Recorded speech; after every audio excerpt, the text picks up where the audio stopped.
Hello दोस्तों, कैसे हैं आप लोग। तो आज हम वीडियो नंबर 15 लेके आए हुए हैं 10 मिनट्स अकाउंटिंग का, आईएससी वालों के लिए सेक्शन बी मैनेजमेंट अकाउंटिंग का। आज हम लेके आए हैं chapter number 2 common size statement का क्वेश्चन। इससे पहले हमने इसका फॉर्मेट एक्सप्लेन कर दिया, अगर नहीं देखा है तो डिस्क्रिप्शन में लिंक है, आप जाके देख सकते हैं। ये पार्ट 10 नंबर का आएगा, चैप्टर नंबर 1 है चैप्टर नंबर 2। तो बहुत इंपॉर्टेंट है सर और बहुत ईजी है 10 नंबर लाना। 20 नंबर का होता है आपका सेक्शन 20 में 3 क्वेश्चन में 2 करने होती हैं। एक आता है रेशियो एनालिसिस 10 नंबर का क्वेश्चन, एक आता है कैश फ्लो स्टेटमेंट और एक आता है चैप्टर नंबर 1 और चैप्टर नंबर 2 को जोड़ के। तो ये 10 नंबर लाना बहुत सिंपल है सर बाकी दोनों के कंपेयर में। तो ये बहुत इंपॉर्टेंट चैप्टर आपको 10 नंबर देने वाला है, तो ज़रूर उसको ज़रूर प्रिपेयर करें। ये मेरी आपसे एडवाइस है और कंपलसरी है सर, 2 चैप्टर को करना ही करना ही है। सब हमने वीडियो बनाए हैं, आप देख सकते हैं। ठीक है भाई, भगवान का नाम लेते हैं, हरे कृष्णा, और शुरू करते हैं क्वेश्चन के साथ। तो दोस्तों हमने क्वेश्चन लिया है आईएससी 2015 का, तो चलिए शुरू करते हैं। इससे पहले फॉर्मेट में हमने 7 चीज़ें देखी हुई थी, तो आइए पहले क्वेश्चन देखते हैं। तो पर्टिकुलर बिल्कुल वैसे ही लिख लेंगे, नोट नंबर नहीं दिया है तो बस लिख लेंगे फॉर्मेट के लिए। 2 साल दिए, इनको कंपेरेटिव करना है statement of profit and loss, बहुत सिंपल है। वैल्यू दे रखी है सर। अब देखिए वो फॉर्मेट आपको याद रखना है, पहली चीज़ पे क्या है, दूसरे नंबर पे क्या है, तो उस तरीके से बनेगा सर। तो पहले पे रेवेन्यू फ्रॉम ऑपरेशन दिया है तो हमने 15 लाख लिख दिया और 12 लाख लिख दिया। दूसरे में क्या आता है, अदर इनकम, तो वो भी दिया है तो वो भी लिख दिया सर। अब तीसरा कॉलम कुछ नहीं बताया, लेकिन हमको मालूम है तीसरा कॉलम क्या होता है, टोटल इनकम 1 + 2, तो वो जोड़ दी सर। 15,30,000 हो गई या 12,20,000 हो गई। चौथा क्या है, expense, cost of material consume क्या होती है, एक्सपेंस होती है। 7 लाख है, 5,50,000 है। टोटल एक्सपेंस का कॉलम बन गया, इनकम का बन गया, एक्सपेंस का। अब देखिए टैक्स रेट कुछ नहीं दिया है, वैसे इससे पहले निकालते हैं प्रॉफिट बिफोर टैक्स, फिर लेस टैक्स और प्रॉफिट आफ्टर टैक्स। पर जब टैक्स कुछ दिया ही नहीं है तो आपको बनाने की कोई ज़रूरत नहीं है, पूरा डेटा को आप लिख लेंगे। आपको जो 7 चीज़ें याद रखनी है मैं बता चुका हूँ पिछले वीडियो में। तो पहले कॉलम में रेवेन्यू था, लिख लिया। दूसरे में अदर इनकम लिख ली। तीसरे में टोटल इनकम भी लिख ली। चौथे में एक्सपेंस कॉलम में लिख लिया, टोटल एक्सपेंस भी लिख ली है। और 5वीं में प्रॉफिट बिफोर टैक्स, क्योंकि जब टैक्स का कुछ दिया ही नहीं है क्वेश्चन में तो कोई मतलब नहीं है। अब डेटा आप वहाँ से टिप लेंगे, पूरा इनकम एक्सपेंस का आपको ऐड करना पड़ेगा। ठीक है, अब क्या करेंगे, कॉमन साइज कंपैरेटिव स्टेटमेंट क्या करते हैं, सब्ट्रैक्ट करते हैं। तो 15 लाख में 2 लाख घटाया तो एब्सोल्यूट चेंज हो गया 3 लाख का, इसमें 10,000 का, और टोटल में कितना हो गया, 3,10,000 का।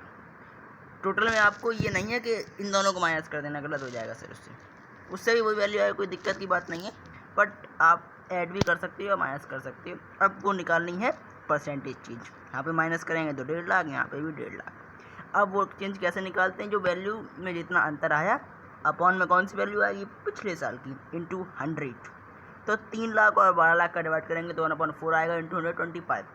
पर 25 खाली नहीं लिखना है, 25.00 लिखना है। ऐसे ही 10,000 अपॉन पिछले साल की, यानी 2013 की 20,000, 1/2 इंटू 100 करेंगे तो 50.00। इनका ऐड कर लेंगे,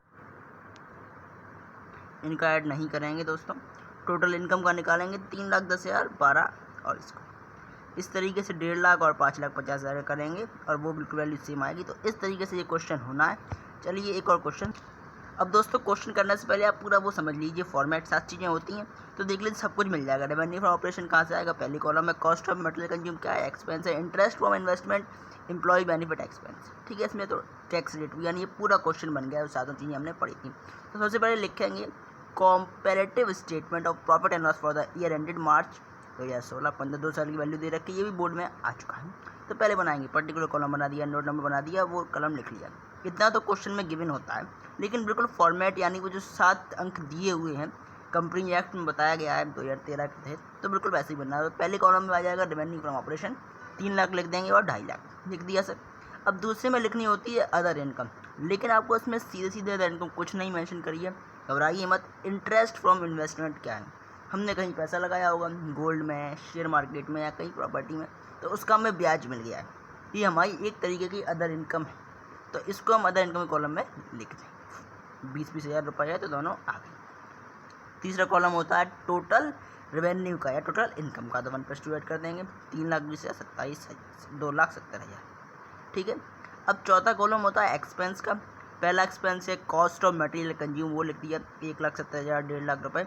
और एम्प्लॉय बेनिफिट एक्सपेंस, ये क्या होते हैं, जैसे देखिए कोई एक फैक्ट्री है सर, मान लो आपकी फैक्ट्री है, उसमें किसी एम्प्लॉय का लेबर का भगवान ना करे ऐसा हो, मान लो हाथ कट गया तो उसको हमें कुछ कंपनसेशन देना पड़ेगा, उसी को कहते हैं एम्प्लॉय बेनिफिट एक्सपेंस। ये खर्चा हमारे लिए पर एक एम्प्लॉय के परिवार के लिए फ़ायदा है, इसलिए इसे एम्प्लॉय बेनिफिट कहा गया।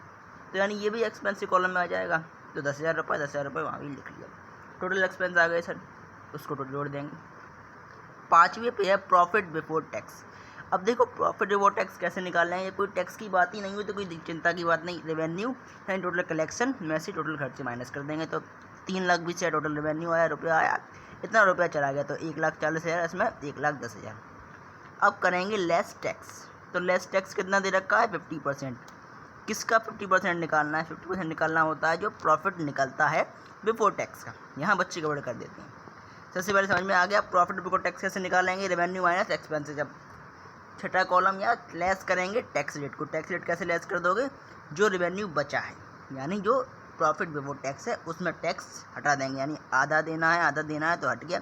अब अगला कॉलम बचेगा प्रॉफिट आफ्टर टैक्स। अब जो प्रॉफिट टैक्स देने के बाद क्या बचा, जो टैक्स दे दिया उसको हटा दो यानी माइनस कर दो। तो ये निकल आया 70,000, 55,000। अब दो चीज़ें टेबल बनाए, कौन कौन सी? Absolute change and percentage change. बस दोनों को माइनस करना है। 3 लाख में डाला गए तो 50,000 बचे, इसमें कुछ नहीं बचेगा। ऐड कर देंगे दोनों को 50,000। वैल्यू कैसे निकालेंगे? 50,000 पिछले साल का नीचे, यानी इस साल का नहीं पिछले साल का, 2.5 लाख को नीचे कर देंगे इंटू 100 और 20 को लिखेंगे कैसे 0.00। यहाँ पे भी निकालेंगे 50,000 अपॉन 2,70,000, इसको करेंगे 100 से और 0.00 लगा देना। इसमें 20,000 अपॉन 1.5 लाख, इसका 20,000 अपॉन, ठीक है, तो इसका 20,000 अपॉन 1.5 लाख हो गया, इसका 30,000 अपॉन 1,10,000, 15,000 अपॉन 55,000 और टोटल कर देंगे। तो ऐसे ही पूरा क्वेश्चन हो जाएगा। आई होप आपको समझ में आ गया हो। कोई डाउट हो कमेंट बॉक्स में बता देना। अगले वीडियो हम चालू कर देंगे common size statement of balance sheet and profit and loss. I hope आपको समझ में आ गया होगा। देखने के लिए बहुत बहुत धन्यवाद। हरे कृष्णा।